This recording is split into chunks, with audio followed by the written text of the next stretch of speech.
Three Musketeers. Yan po ang pakilala ng mga nasa likod ng insidente ng panghahack sa website ng Kamara. Hinala ng DICT, mga local hacker ang nasa likod ng insidente, maging na panghahack sa isa pang ahensya ng gobyerno.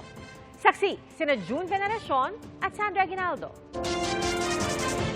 Matapos manghack ang PhilHealth, Philippine Statistics Authority o PSA at PNP Forensics Group, kahapon, website naman ng House of Representatives ang inatake ng hackers.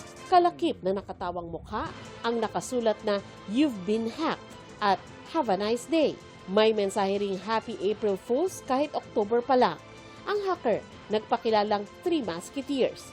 Kasunod nito ay inalis muna ng Kamara ang website. The damage is really minimal, no? Kasi ang totoo, diniface lang yung binaboy lang yung website. I immediately met my executive committee, no?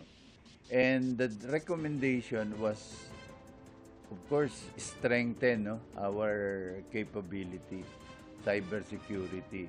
Naibalik din ang website pasado alas 5 ng hapon kanina matapos paigtingin ang cybersecurity ng Kamara.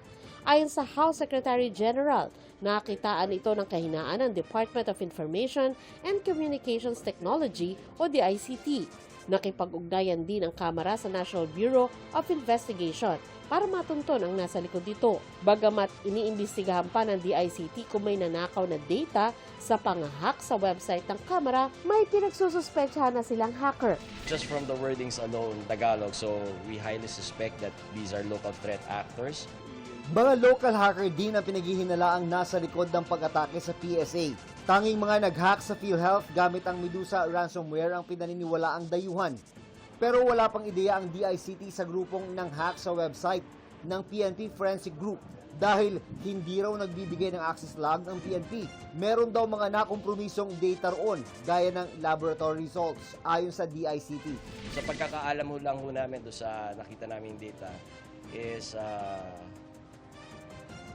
the forensics data that was with PNP, yung pinakalitas sa October. Dahil sa serye ng hacking incidents, naghain ng resolusyon si Senadora Risa Ontiveros para mag-imbestiga.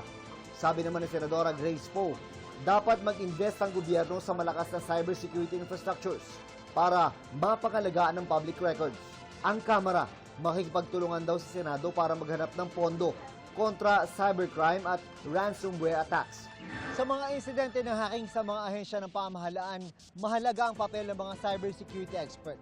Pero ang problema, maraming eksperto ang mas pinipili daw na mag-abroad o pumasok sa mga pribadong kumpanya. Dahil doon, mas malaki daw ang sahod.